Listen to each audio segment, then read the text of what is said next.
So your brother dies at 5. at age 5. And he watched his brother die in front of him. Do you remember how you found out? The Valentine that I had made David. And I was just like 5 years old and holding it. But Reed and David are the twins. And so I grew up with them and was super close. Super close. 12 years older and you guys are super close. Yeah. And David died because we were all living together. So like when I think about my childhood, David died when I was 5 years old. So I don't have a ton of memories, unfortunately. But it was just like me and Reed and my mom.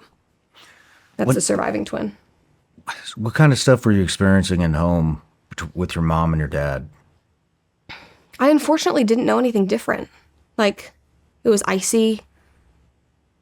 I never saw any affection. There was a lot of disdain for each other. We lived in a big house that was like very long. It would be like on opposite ends of it, basically. And to their credit, I think that they tried. And they tried for me, and especially after David died and my brother Reed really started struggling. I think that the damage after that was irreparable after losing a child. Mm-hmm. But they did try in their own ways. But it was like, I'm so grateful that I'm here and I wouldn't change it for the world, but it's like I look at that as like, that was probably a marriage that never should have happened. Just because they're so different. Like, and it's not like a different, like, complimentary way. Like, it's just like, you are just, and there's a lot of affection there. And you spend 20 plus years with someone because they were married for a long time.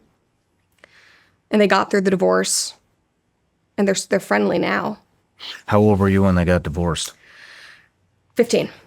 15. Mm-hmm. Okay. And that's when I had emancipated myself as well. We'll get there. Yeah. We'll get there. Let's go back. Yeah. So your brother dies at 5. At age 5. I'm age 5. He's 17.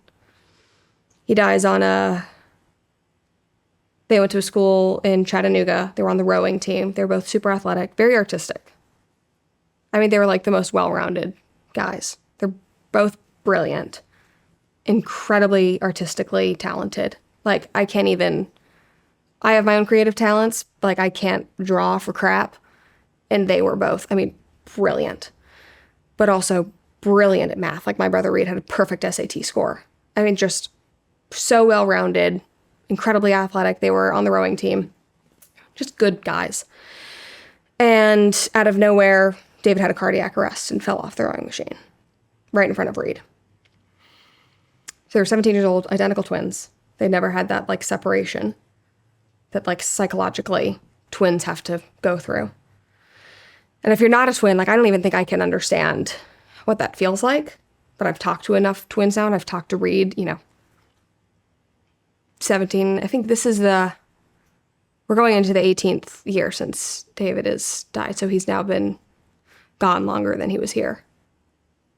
And I've spent enough time talking with Reed throughout that period of, like, they were still one person. They had done everything together. And he watched his brother die in front of him. There were no defibrillators in the gym. There was nothing anybody could do. He was basically dead on sight. And it was Valentine's Day in 2007. And yeah, it was, that changes the family forever. And there were so many different, it's like grief is such a patchwork, like a quilt, in my opinion, because everybody's perspective and journey is different. My mom's journey was completely different than my dad's. This is not my dad's biological son. He never adopted my brothers. They had it was very tense. Like, the week before David died, my dad and David had a huge blowout. David even went to my mom that week and was like, "Why are you still in this marriage? Like, this doesn't work." I think she had a ton of regret over that. And so my dad's journey was completely different. I think just because he wasn't their biological father, he had spent 14 years with them. Mm-hmm. It was very different than my mother's. Reed's journey as a identical twin was completely different, something that none of us could ever understand. My older brother, Chase, had a completely different journey that I don't even think I really know much about. He's military. He's like, closed case, done. And he was far away at the time he was in college. Then mine was completely different than anybody else's because I didn't know him. I did. Like, I have these memories of things we would do together, and we would wake up on Saturdays and he would make me waffles and we'd go like ride in the car together and that kind of thing. But my grief was like growing up and everybody has all of these memories with this person and you don't. Do you remember how you found out? Yeah, so it was Valentine's Day. I got a phone call from the school. And again, that's like my mom is I truly think it's one of the best things she's ever done in terms of raising us. She was so honest. There was no hiding anything, which I think in the world of helicopter parenting and trying to protect your kids and kind of putting them in this glass box, like that's become very abnormal, and people would look at our life and be like, why would you not shield them from this? But I'm very glad that she didn't. But it was just like, looked at me and went, David's collapsed. We need to go to like, put down your Valentine's. We were like having a Valentine's Day party.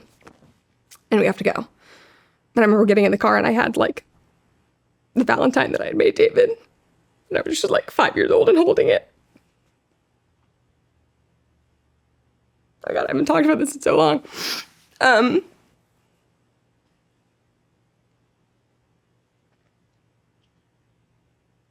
I watched all of it. We got to the school as he was being put in the ambulance.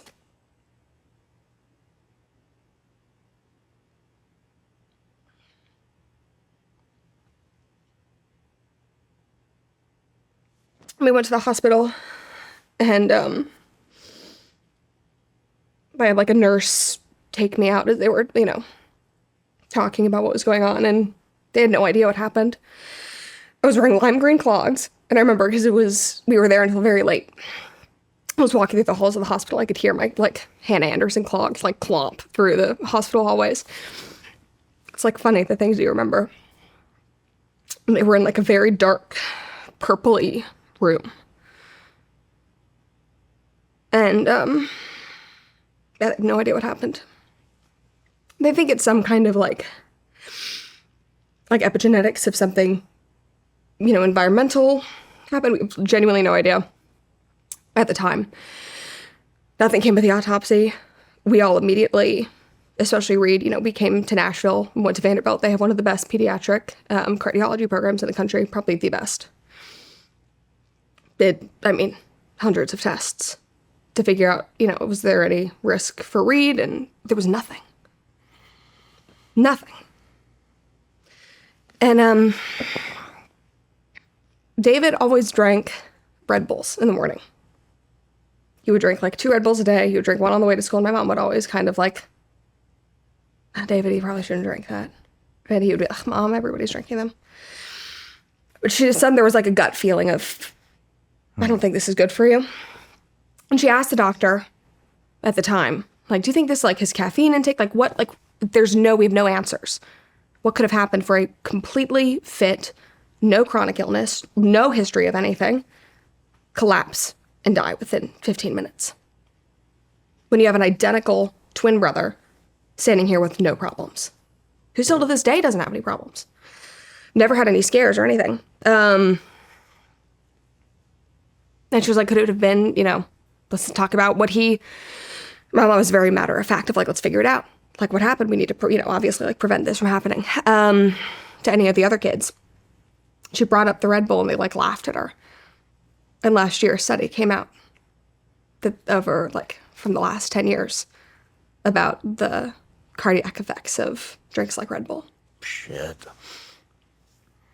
And so that's just like one thing. But again, they threw around something called long QT, which is a rhythmic condition, which I go in for like EKGs and testing. We all do. I don't know if Chase still does, but every 5 years or so, we'd go in and I'd get routine testing, and they noticed something a few years ago. So I came back up to Vanderbilt. We did all of that, but it was nothing worth really addressing. But I monitor my caffeine intake for that reason. I look for like defibrillators in rooms at gyms and that kind of stuff. But nothing serious. But that long QT, that was just kind of a shot in the dark of like, maybe it was that. And that can be just spurred by environmental things. So yeah, that's completely out of the blue. What did the Valentine say? I think it was just Happy Valentine's Day. Like, love Brett. To David with a little heart. It was a lollipop. It was one of those ones you get at the store where you have the little note that like sticks up on it. I still have it. You still have it? Oh, yeah. No matter where you're watching Shawn Ryan Show from, if you get anything out of this, please like, comment, subscribe, and most importantly, share this everywhere you possibly can. And if you're feeling extra generous, please leave us a review on Apple and Spotify podcasts.